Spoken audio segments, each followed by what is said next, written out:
Alrighty, I've had a lot of people ask me about doing horn installs, and I'm going to first talk about a few things. One is they don't come in carbon fiber. This is a prototype for me, my own personal one. We have two primary horns that we have on the market. We have what's known as a mini body. Mini body pretty much denotes what it means.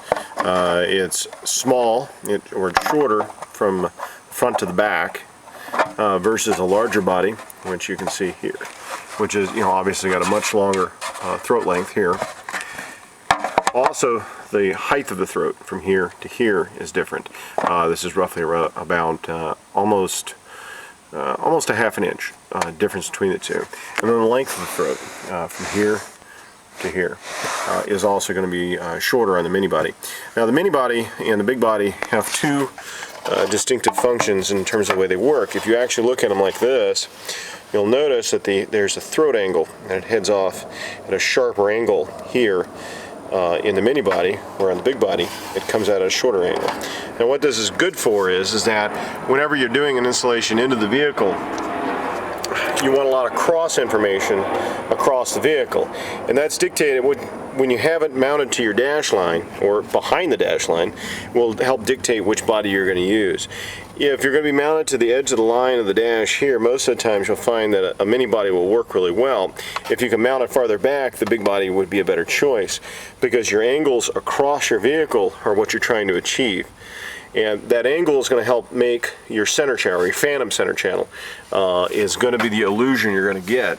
And with a mini body versus a big body, again, you can see here, you can really see the angle when they're stand up like this. You can see the angle going across. The angle is dictated by also the width of the vehicle.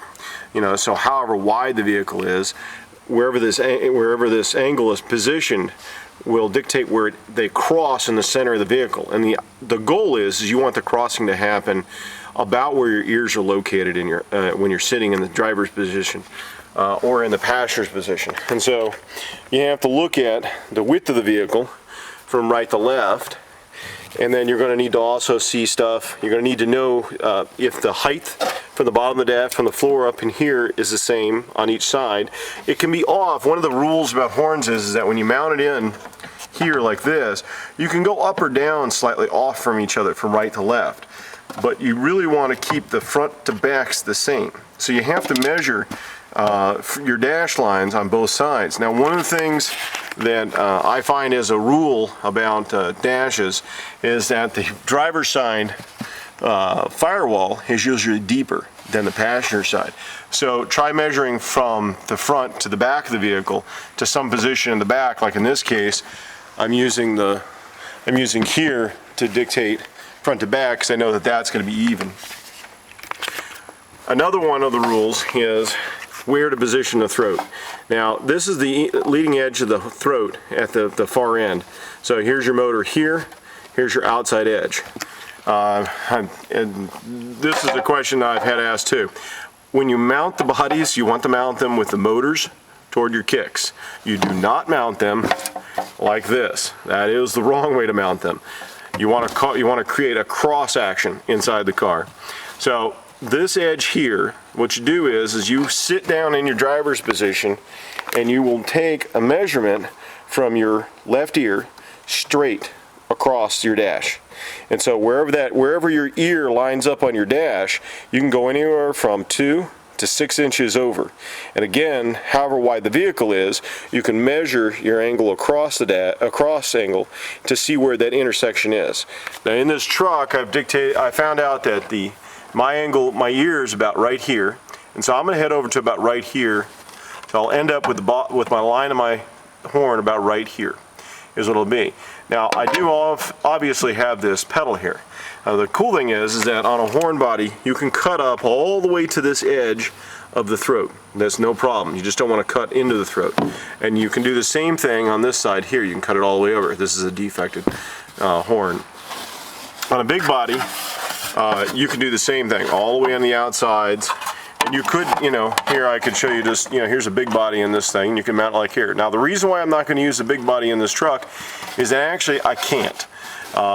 Because on the passenger side, the blower casing is like right here. and I'm going to use the driver's side to show, but it's about right in this neighborhood. And so what ends up happening is that I can't get far enough over because of the driver's side, because of the pedal. And so the driver's side is going to dictate somewhat of how I'm going to do the installation of the horn. Now from here, once I have found out which horn I'm going to use, or how I'm going to, where I'm going to place them into my dash, I have to figure out how to mount them. In this vehicle, whoops, there is absolutely nothing underneath there to mount to. So what I'm going to have to do is I'm going to have to create a bracket way up here. I'm going to take a bracket from here to the back of my throat. I'm going to do what I call a hanging horn, where the only thing that's going to hold it are brackets, just going to hold it in midair. I have a bracket or a hole here in the dash that I can use, and then also here on the bottom side of this hood latch, which is attached to a piece of metal up here. And so I'm going to use these sections to do my bracketing. And I will just simply place a bracket on the body, pre-drill through the body, and then sink screws into this, and then simply screw it up. Now I'm going to do an old school style of covering. I'm going to do, it'll be a piece of wood that cuts across here with an opening on it.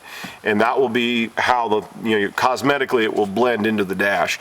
Because once I have all the plastic pieces in, I need a curve to fit to this side here.